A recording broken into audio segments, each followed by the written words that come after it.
Mijn naam is Mark Munch. Ik heb mijn Alter nicht an, aber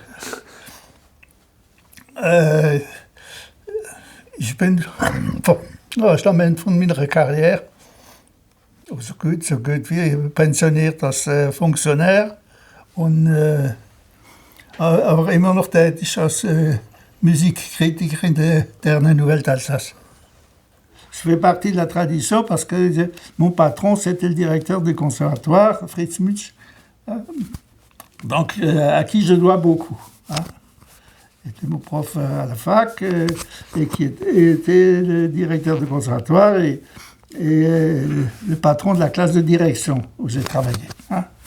Mon père était un cousin issu germain de Charles Munch et de Fritz Munch. Voilà. Fritz a été mon patron, mais l'éducation musicale, je l'ai eue à la maison. Donc ma mère jouait du piano, ma tante était pianiste, prof de piano et organiste. Mon oncle était pianiste et organiste, s'il n'était pas mort très jeune, et il aurait fait une carrière, quoi. Donc c'est plutôt côté maternel que j'ai la fibre, directement la fibre musicale, quoi. Tout le monde passait par l'Alsace, donc c'est aussi un des signes de terre d'accueil qu'avait le rôle de terre d'accueil qu'avait Strasbourg. Avec l'Alsace, Brahms venait, il a fait ses concertos d'une symphonie, je crois. Mahler était venu en 1905. Et à ce festival de 1905, Mahler se disputait avec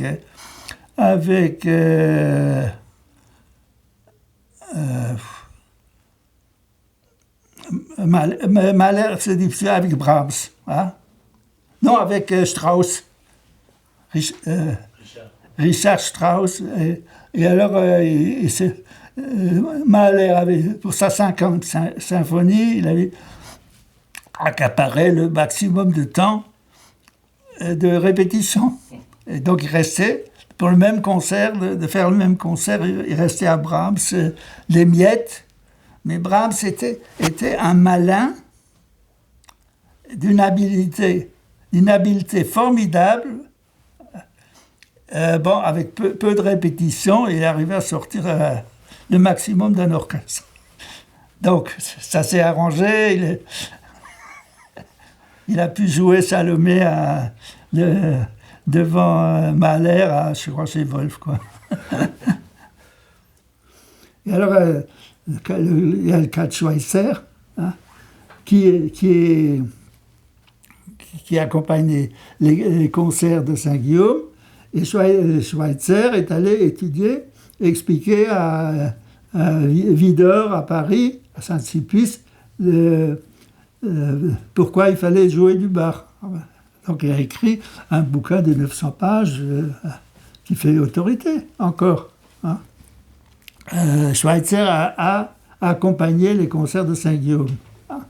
Et avant, il a fondé, et après plutôt, il a fondé la tradition des concerts Bach du 28 juillet, anniversaire de la mort du cantor de Leipzig, à Saint-Thomas, d'abord pour sauver l'orgue, mais ensuite il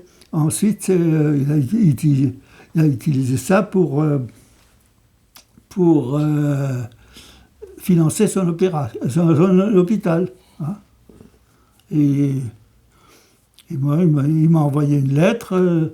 Je te remercie de faire des concerts pour mon hôpital. Bon.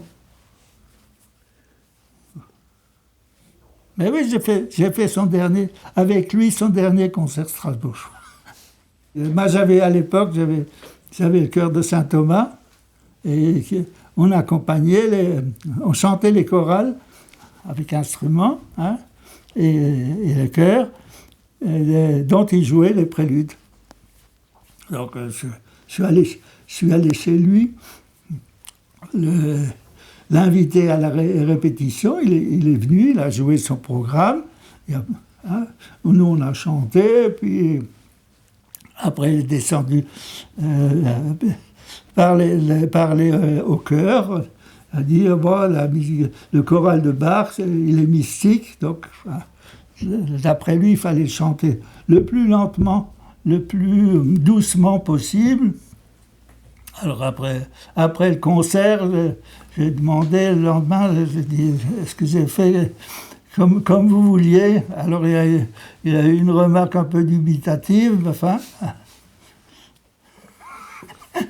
Voilà.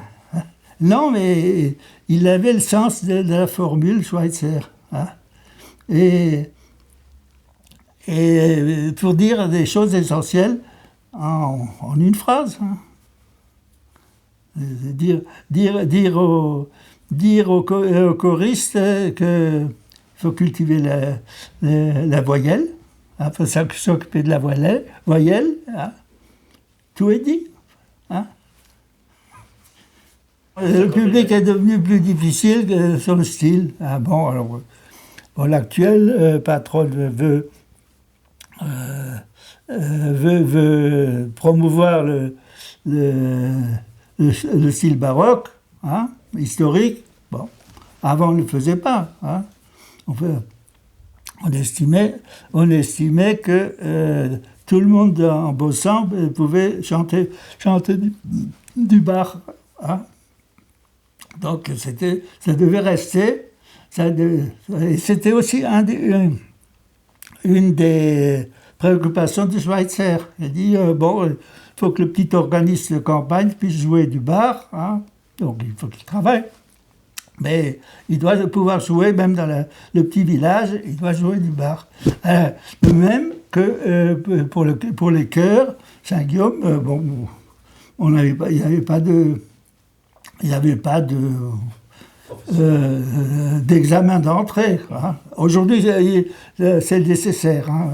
Mais à l'époque, bon, moi, au conservatoire, le patron nous disait de me faire le concert. Alors on avait 3 répétitions, et puis on était dans le coup. Quoi. J'ai dit à l'actuel maire, vous pouvez faire toutes les politiques culturelles que vous voulez, mais n'oubliez pas que le capital musical, c'est des centaines de musiciens, de chanteurs, de danseurs, etc.